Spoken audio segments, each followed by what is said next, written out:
Hey, it's Grady at Twin Creek Audio back in the studio today, and today I'm going to do a mix using the Soundtracs Topaz, but this time is different.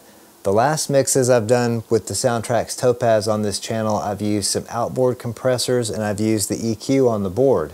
Today I'm going to compare the Soundtracs Topaz to a Reaper mix, and I'm going to use all the same plugins and EQ as in the box, but I'm going to send the individual tracks out through the console to sum or combine all the tracks in the console instead of in software. So we can see what the difference is with the exact same plugins, EQ settings. The only thing I'm going to change is I'm going to remove the console emulation from the Reaper channels and run it through a real console. So let me take you over to the computer and show you what I've got going on in Reaper. I'm also going to get into a little bit of how I'm routing the tracks out of Reaper through the audio interface, because I know that's something that a lot of people have had questions about. So you'll get to see how I do it with my setup. Although your setup may be different, it all depends on how your sound card drivers work with Reaper and what inputs and outputs Reaper is able to see. So let's get into that, and then we'll get into the mix on the Topaz. Okay, this is the in-the-box mix. Here is the in-the-box mix. I'm using SSD 5, and I'm using one of the built-in kits. I think it was like Country number 3. Have the snare mode and classic not rim shot mode, and then go through each of the drums. So we got 2 kick drum samples,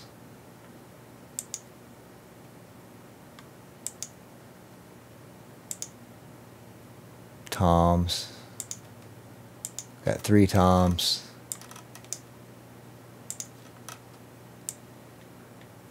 and all of these are stemmed out to mono tracks except for things that need stereo, like overhead and rooms. They're grouped to stereo outputs.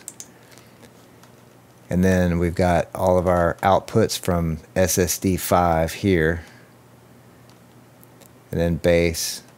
Got our main guitar, the LP Junior, guitar number 2, which is a Stratocaster, the acoustic guitar, which is the Ovation Standard Balladeer, lead guitar. It says steel, but I don't have any steel on this yet, so that's just a spare track in this project. So on each one, here's what we have on the kick drum. I'm using the Steven Slate virtual mix rack set to the Brit N. This is the Neve EQ and the Distressor. I think I started with the preset punchy and tight for the kick, but I always tweak this a little bit. So those are the settings for the kick drum. And then I'm using Softube Tape on the B setting. Quite a bit on the kick drum, not as much on some of the others. That's the snare. It's the same. Actually, I think I have all these set the same. So let's see what our snare. We're using the Blue Stripe FG116 compressor. Attacks there, releases pretty fast, mixes all the way up. Don't really have a whole lot of EQ on this snare sample. A little bit of 220 here, and a little bit of high shelving EQ on the snare. A lot of these I don't have any EQ. The hi-hat I do. I have a little bit of EQ, a little bit of boost at 7.2, and a tiny bit of the high shelving, which I think this is 12K on this. Let's see.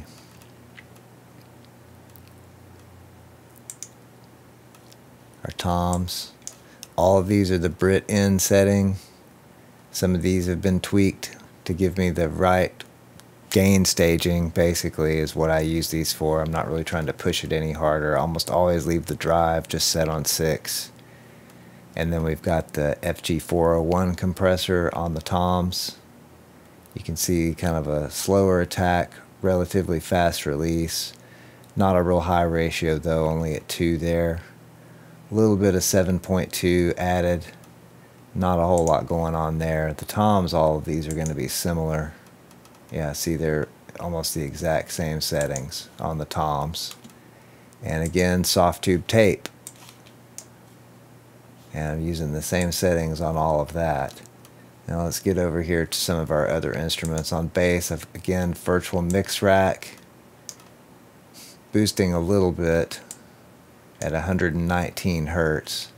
And that's all we're really doing with the EQ. Again, we've got the Brit in, different gain staging for this bass track, which this bass is the Greco JB380 that I did the video about not that long ago. And we've got our FG Stress over here on the bass guitar. Guitars, there's no compression, using the virtual channel, Brit in setting, very little EQ, a little bit of boost at 4.8, and took out a little bit around 220. Our second guitar, which is a Strat style guitar, more of a single coil sound, got the same boost around 4.8, and Brit in setting. Then our lead guitar, and I don't have tape on either of these other two guitar tracks. It's just the Brit in virtual channel. I don't know why this always wants to make me pull it down. And really there's not even any EQ on this. Oh, I took out a little bit of highs. That's it. And then over here on our master bus, we have the virtual mix bus set to the Brit in setting. And then we're using the FG Gray compressor. Relatively, well, I'm actually using that at a 3 to 1 ratio, which is a little higher than I usually run this thing. Fairly slow attack, auto release, and the threshold. And then we have the Softube Tape. This time I'm using the A, and I only have 1.5 dialed in. This is always set at 15 studio. It's mostly when I use this plug-in. So that's the settings for this in-the-box mix.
So what I'm going to do now to compare this to mixing through the Soundtracs Topaz, I'm going to leave the tape plugin on all the tracks in fairness, and then I'm going to remove the console emulation from all the different tracks, any of these console emulations. So let me remove the console. I'm going to leave any compression and EQ so that we're comparing things that are more similar, but remove the virtual console. I'm going to leave the tape plugin, doesn't matter, we're not using the master bus, so I can remove the tape and the bus compressor because we're going to use an analog bus compressor on the inserts of the master section on the Topaz. So I'm going to go through here and finish removing all the console plugins and then come back, assign the outputs of Reaper to different tracks on the Topaz and see what it sounds like. When you open the routing window, you're going to see a window like this after you click the route button up here. And the first thing you want to do is uncheck this master send, which will stop sending that track over to the master section in Reaper. Now we have unchecked the master send, and the next thing we're going to do is select our new audio hardware output. Then you'll want to select the audio hardware output that you want from the audio hardware outputs drop-down menu. Yours may look different than mine due to the way that the drivers work and everything and how Reaper sees those. In my case, I'm going to select ADAT3, which as you can see in the list, there's an ADAT3.4 and then a second ADAT3.4. So the first one of those would be ADAT3 output and the second one would be the ADAT4 output. Here's the first tom output. You can see I've got the master send unchecked, and then I've added the new hardware output ADAT3.4, which in this case is the second of the 3/4 pair, the hi-hat being the first one. You can also see those over there in the send area on each of the strips.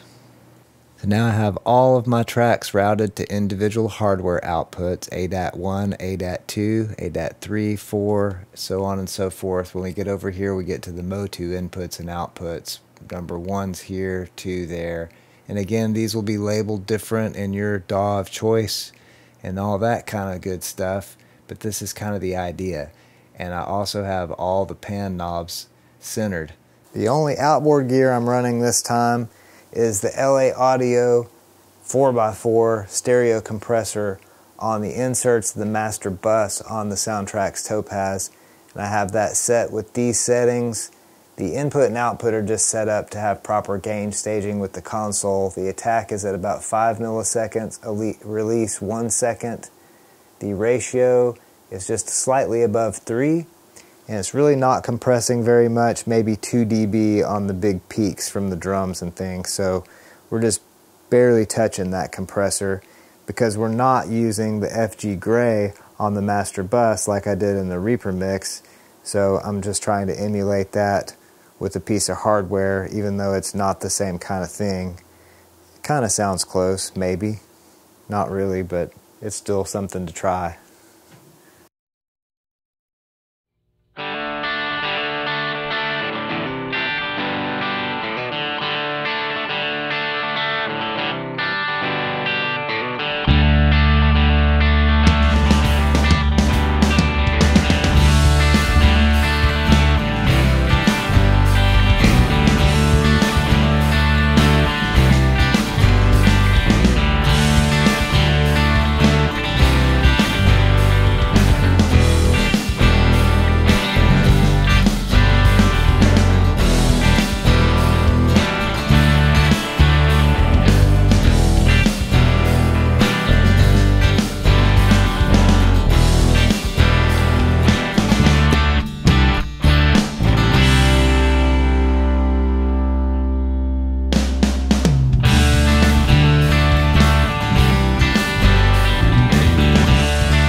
I can hear a little bit more separation between things going through the console than in the box. It seems like the mid-range especially doesn't clump up like it can in the computer.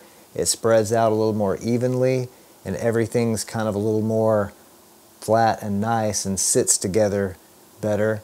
But the Reaper mix maybe is a little bit more exciting. I don't know. What do you guys think? Let me know in the comments below. Also, make sure to check out the video description for links and ways to help support this channel. I also hope that you all have an excellent day, night, evening, weekend, weekday, hour, minute, second, nanosecond, whatever it is you're having. Have a good one. And again, please don't forget to like and subscribe. Thanks so much for watching.